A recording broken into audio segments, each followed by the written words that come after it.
men their dads were like World War II veterans who saw their friends get their heads torn in half with like vices and gassed by like chemical weapons, like crazy stuff. Yeah. World War II. They saw a guy holding all his guts and going like, I don't think I'm gonna be okay. doing that stuff where how people actually die, where they're like, I can't put it back in. Mommy. Like in the movies, it's all like, oh, tell mom I love her, but in real life, it's like, stick it in me.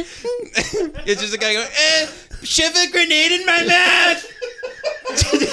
Just shove a live grenade in my mouth. Yeah. Get it over me. Yeah, because they all like went home. They're like, your son died on Normandy, and they're like, what were his final words? And they're like in their head, it was just him going like, it feels like I got shit in my pussy. I have to pee. I'm sorry. I've been holding it in. That's so fucked. It's from the Inca Cola. Yeah, because you're drinking pee. His brain is shutting down. It's turning off. I feel like I have shit in my pussy, and then they're like, he said he loved you.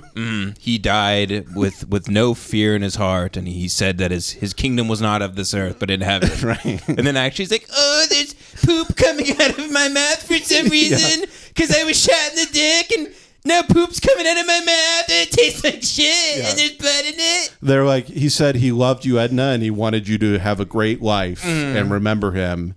And in reality, it's just him holding his guts going like, it looks like spaghetti.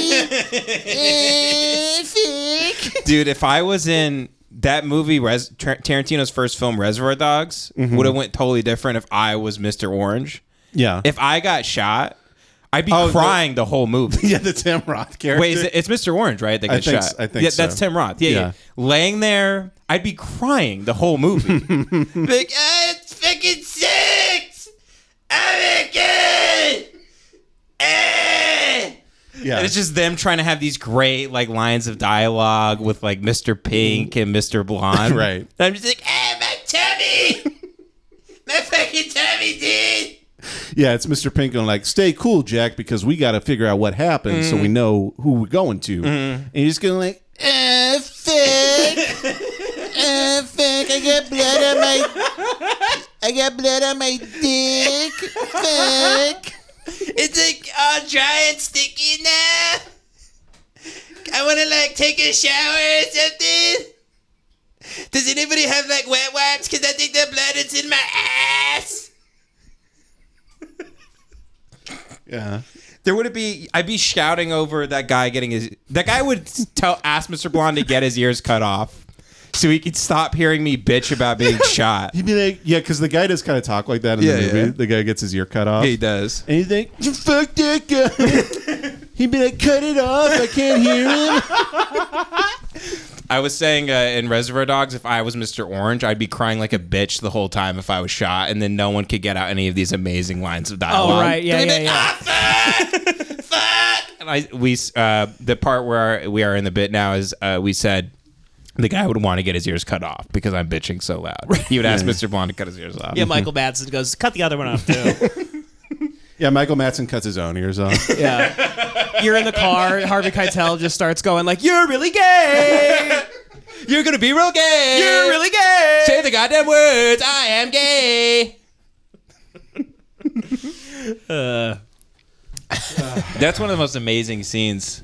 By the way, you know that scene where I don't know why I'm saying this, but when Mr. Pink is running, because you never see the bank robbery in that movie. Yeah. When Mr. Pink's running down that street, that's right there, that main strip in Highland Park, which is funny to think about now because he's running from the cops in that scene, and he gets hit by the cop car and goes into the windshield and falls and empties a clip into the cops. Yeah, while the camera comes around him from behind. It's cool. It's just cool to see Tarantino get to be Tarantino for the first time, and you can imagine how excited he is and stuff. And it's just cool. It's like he's running in like gritty LA.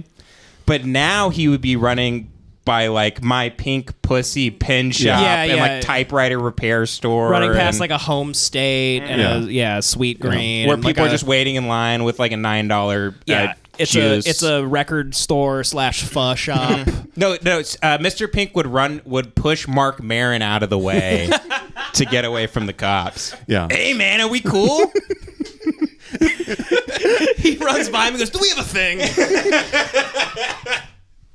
Just pushing Jason Segel and his Tinder date with huge tits out of the way. I saw that a couple times. He always was on dates with ladies with huge cans. Jason Segel? Yeah, it would be like I'd be in a coffee shop in Highland Park. Jason Segel would be next to me. Lady with huge cans. I mean, some of the biggest cans you've ever seen. That's awesome. Nice. And then like Bobcat Goldthwait would walk in wearing a cowboy hat. Bobcat Goldthwait would like you'd see him in Highland Park dressed like Doug Dimmadome. From the Timmy Turner cartoon? Yeah, from the Fairly Odd Parents. Wearing the biggest cowboy. I swear to God, you would see him in a cowboy hat this fucking tall. Where like, dude, like He looks like Lloyd Christmas walking out of a gas station. yeah, like if you wore that hat in the Old West, they'd be like, "You're kind of gay, Pilgrim." Hat's a little too big for the Old West.